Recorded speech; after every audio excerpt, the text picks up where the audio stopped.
Hey guys, welcome back to the channel, Daughter of Increase. My name is Denise for those of you who are new to the channel or who just happen to stumble across this video.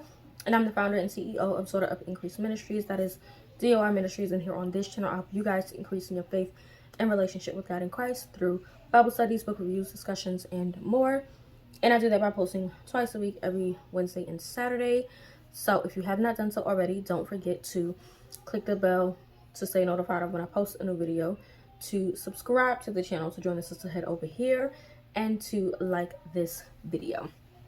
As you can tell from the title, this is kind of a mini vlog, reading wise, of me reading the rest of Tilly Dillehay's My Dear Hemlock. I have 34 minutes to go in this book. 34 minutes to go. And I need to finish this book. I've been reading this book since the beginning of the month. It is now towards the middle of the month. And I have only, I think, read 3 books so far. And I do want to read all the books that are on my TBR. I think I had 8 total with a possible 9th. And so I do want to finish up my read for this month. And so I kind of want to get this one out of the way. It's really good, but my brain capacity is just not there. It's giving C.S. Lewis, and with C.S. Lewis, I do read his books pretty solely. So, yeah, if you don't know what Tilly Dillehay's My Dear Hemlock is, if you ever read Screwtape Letters by C.S. Lewis, it's basically the same premise, same structure, but instead of the patient being a man, the patient is a woman, and it's talking about marriage, friendships, having children, sex with your husband. It's going in deep on how basically demons can sort of tempt and mess with a female in those regards. And so if you guys have never heard of the Screwtape Letters in your life, then basically what this is basically a letter from an upper demon to a lower demon on how to basically tempt and mess with a woman in regards to her relationship with God, in regards to her relationship with her husband, her spouse, with her children, with her friends, with her family. It's basically giving you kind of like the inside scoop. And so this is kind of giving, like I said, the same feels of Screwtape Letters, where it is a nonfiction and a fiction plus satire at the same time. And it's really, really good, but it also is really, really in-depth. And I've been taking notes and all of that on my Kobo, and it's been really good. But I've just been, you know, in a kind of like reading, I don't want to say a reading slump, but you guys know where I've been mentally and everything that's been going on. I am currently still healing up on my left toe. My right toe is pretty much healed up, but I still do get pains. And I have like a scar that I'm not really a big fan of. So hoping that can go away really soon. And my left toe is currently healing. I actually cleaned it earlier this morning. I'm probably going to do it again tonight. But it doesn't look pretty, if that makes sense. So I just finished helping my son with his homework. And if you guys can't tell, I'm in New York at my mom-in-law's. And so, yeah, babe is at work. My mom-in-law should be home pretty soon. My mom actually came over here because she had an appointment not too far from here, and so she came here earlier for about 3 to 4 hours, and then she just left because she's going to a retreat that my apostle is preaching at. And so yeah, I figured let me just get this video going, because I really wasn't going to push for a video for Saturday. I honestly wasn't, just because I'm out of it. But I figured I want to read. I've been gaming a lot, and yeah, I just been gaming a lot, and I have kind of neglected my personal devotional time, which is not good. And so I want to get back on that. I just find myself straying every now and then, and that's the reality of being in this walk. Sometimes you just have those moments where you literally stray, not intentionally, because I always have a plan to do things, but my plan never works. And I think I have to just get used to the fact that time is what it is, right? And I need to start my days with God in order to really get myself going, because if I find that if I don't start with God, my whole day is a mess, and I'm short-tempered, short-fused with myself, with the kids, with my husband, and not like I'm screaming and yelling, but like I feel like my patience goes really, really thin. And if you ever had a newborn infant child, you know how they can be. If you have a preteen, you know how they can be. And when you're taking care of the kids and then your husband comes home, you know how it can be. And so it's not bad, but I do find that when God is not at the beginning of my day, I find myself very much limited on my patience, on my mental capacity. And so, yeah, I have not read my Bible yet. So once I finish reading this book, I definitely want to catch up on my Bible reading plan. I do have my Bible with me. The Everyday Gospel Bible is literally right here. It's here with me. So I want to get to that. Let me go grab my iPhone. Hold on.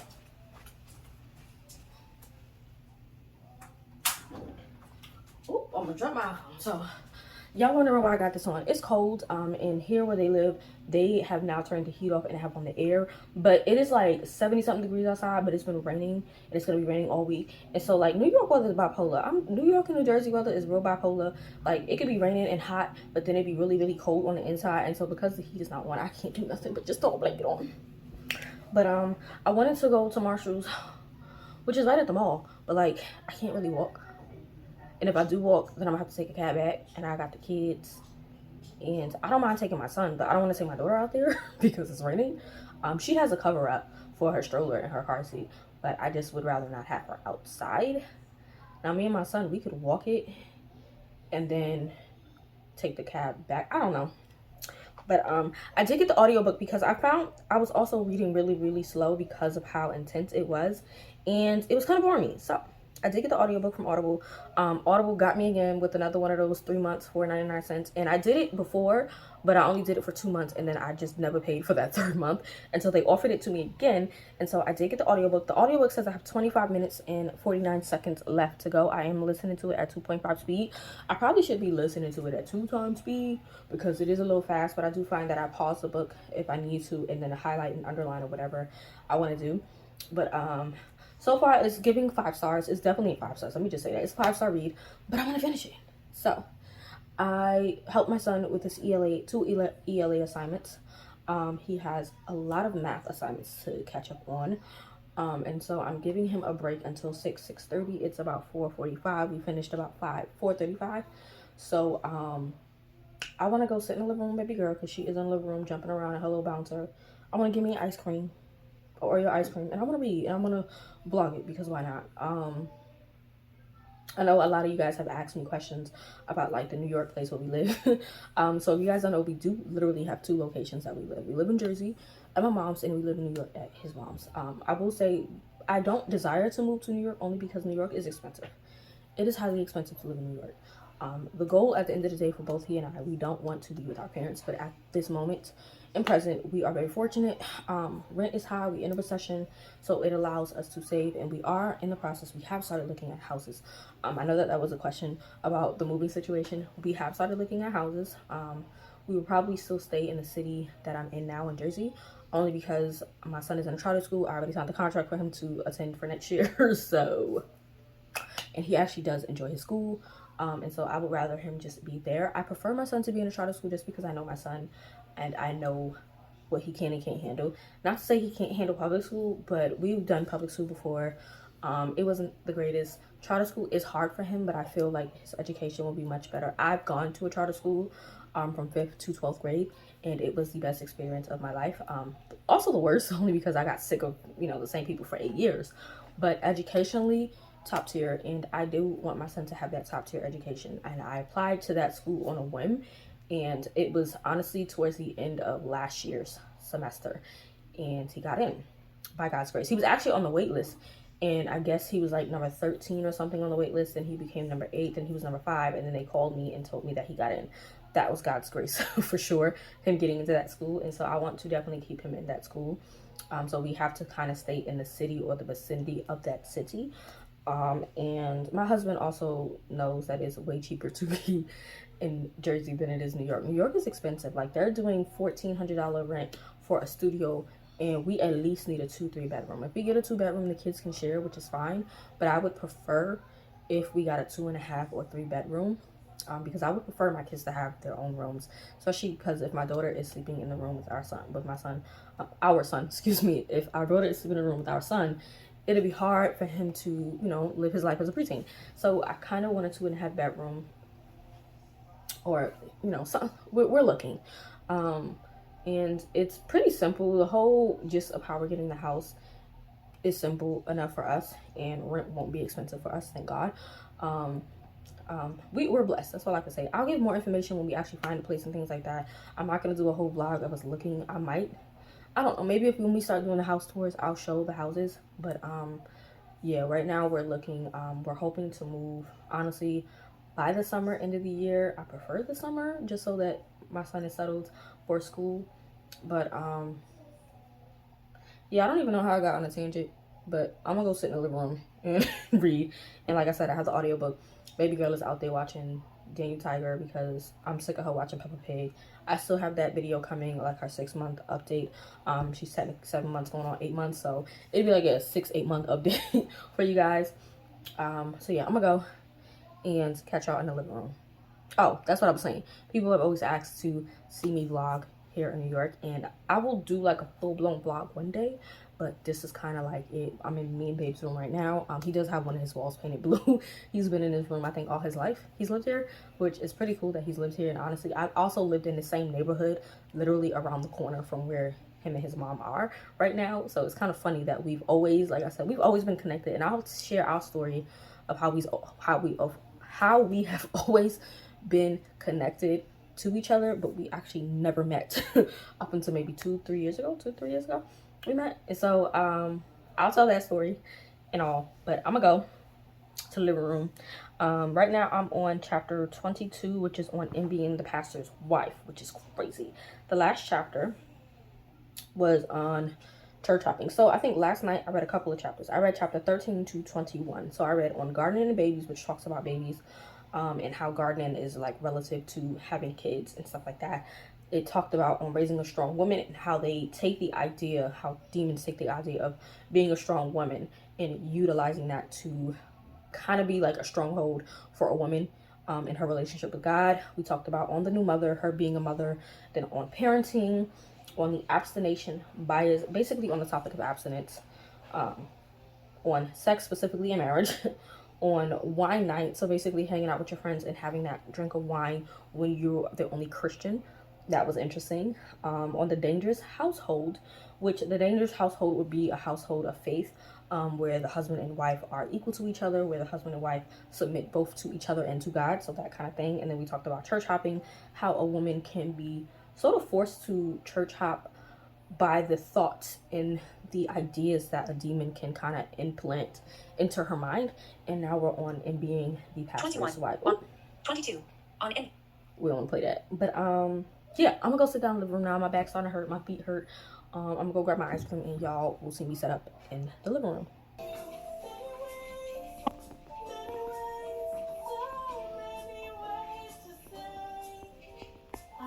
Maya. Hi, Mama. Hi, pretty.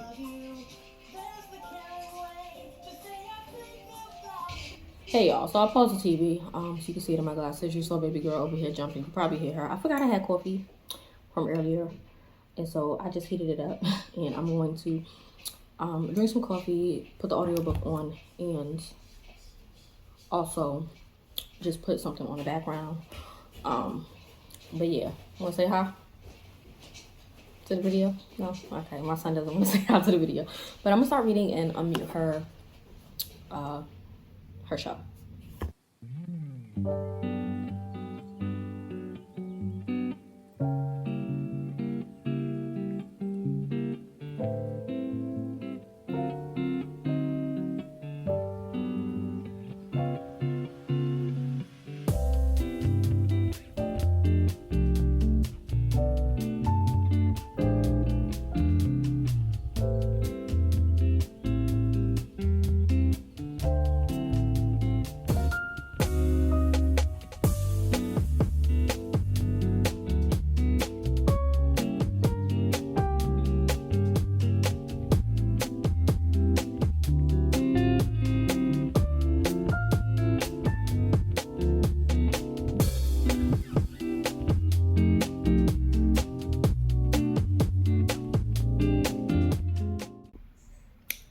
Okay, guys, I just wanted to come on. Chapter 22 on being the pastor's wife. Crazy how Tilly's mind and how she was able to really craft this novel really blows my mind.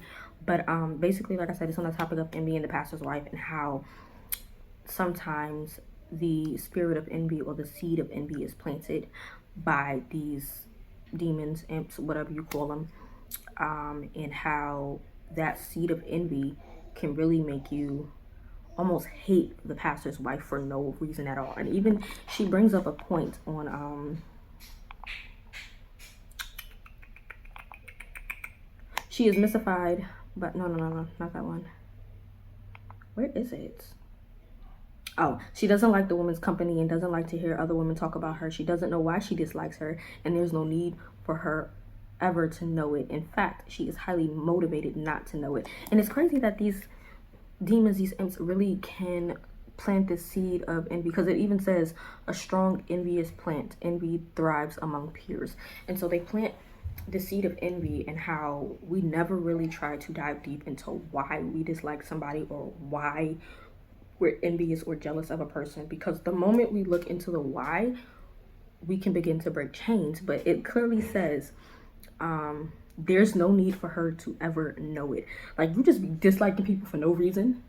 You might want to check into your heart as to why you dislike them, because it might not be from trauma. It might not be from something that they actually did to you. It could just be that the spirit or the seed was implanted into you, and you just letting it grow for no reason at all. Like, oh my gosh, this is so good. It talks about how, like, envy, ripe and juicy and painful to bursting, in the context of the church is even more so, because nobody in church really openly airs their sins and their wrongs and their faults, right? So if you're a jealous person in church, you ain't about to tell everybody, I'm jealous of so-and-so. It's crazy. And even how, like, they can really prompt a female to compliment, but also have a little bit of snarkiness to it. Like in this, it says she might offer compliments with a barb, right? Your kids always wear such cute things. I know you love to shop. And so the part with I know you love to shop is supposed to be a jab, but it says that the barb must be very subtle. It must only be a barb in a certain light in a certain group of ladies. And it's just I'm loving this book. I'm gonna have to probably get the physical book and reread it, because yeah, y'all know I done read School Tape Letter so many times. We are reading it still. This might be another book we might have to do. And y'all know I'm on a kick. I already have 2 other books in my house in Jersey that I want to read. So yeah. All right, let me get back to reading this. 29 chapters. I'm on chapter 23 now. So I have like 6 more chapters to go. 22 minutes left to go. And so yeah, I'm just continue reading and come back with my final thoughts unless something like crazy happens. Let me see what the chapters are next. So we have on bodily affliction, the sinister growth of gratitude, empathy, on Job's comforting, I don't know, on aging and unfortunate state of her marriage, on the diagnosis, on failure. Okay. I'm excited. So let me get back to reading. My son actually ended up taking baby girl to the room with him, and they do share a room here. However, baby girl has a playpen and a bassinet. The bassinet is in me and babe's room, but it also goes into her grandmother's room, because when we're here, she does kind of stay with her grandmother. Her crib is in the room with her brother's bed, and then she has a playpen, which is actually right next to me. We can take out and, you know, have when we need to just use something quickly. So I'm gonna get cozy with my drink and finish. Oh, and I forgot to mention, my mom and love is actually going away tonight, so it'll just be me, babe, and the kids in the house this weekend. And so yeah, but I'm gonna get back to reading.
guys, I finished reading it, and wow, really good.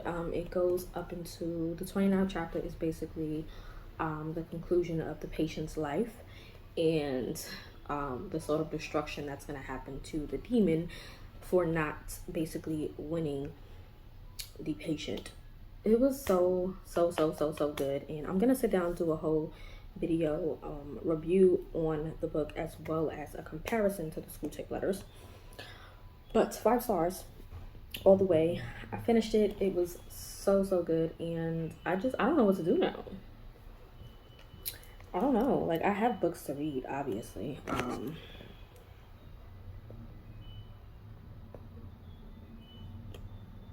I don't even think I have this thing situated correctly. Hold on.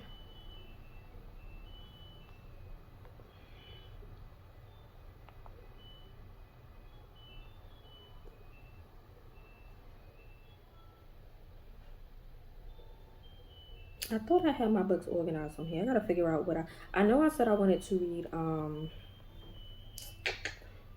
Mary Kay Baxter's book, A Divine Revelation of Heaven. So that's only going to be about an hour to read. It's literally an hour of reading. I do have the audiobook on Hoopla, so I'm just pulling that up on Hoopla right now, because I had borrowed it, but I never went to finish reading it. It's still borrowed out. How long? Oh, so I have it, and it returns back to the library in 4 days. So I actually can read this in 4 days.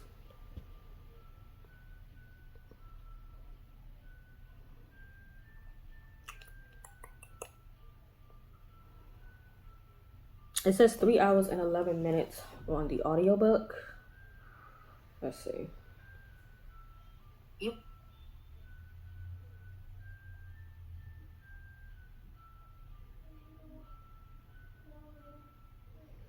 And I have it on 3 times speed. So I am going to pick up on A Divine Revelation of Heaven. Let me actually turn up the light so you guys can see it. I want to read A Divine Revelation of Heaven next. I probably should read a fiction book, but I'm gonna read that and then read a fiction. But yeah, Tilly Dillehay's My Dear Hemlock was absolutely phenomenal. I want to get a physical copy. I do want to do a read along on that book once we finish the school tape letters. I think that'll be a great follow-up, and then follow up with the other books that I have, which is, I think it's Dear Malcolm or Letters to Malcolm, and then the other book that I have by D.A. Carson. I can't remember off the top of my head. I think it's Letters Along the Way. But yeah, so good. So I'm gonna go. Thank you guys for watching. I'll probably try to vlog another time that I'm out here. I'm supposed to be going away with Babe next weekend for Memorial Day weekend. We usually go away. So I may or may not vlog. I don't know. But I'm gonna go and get started on A Divine Revelation of Heaven. I will have individual book reviews coming for My Dear Hemlock, A Divine Revelation of Hell, as well as A Divine Revelation of Heaven. Yeah, but I'm gonna go. Thank you guys for watching. If you made it to the end, post up this emoji here so that I know that you watched this little short reading vlog. And reading vlogs, full ones will be coming soon, but I'll catch you guys in the next video. Bye.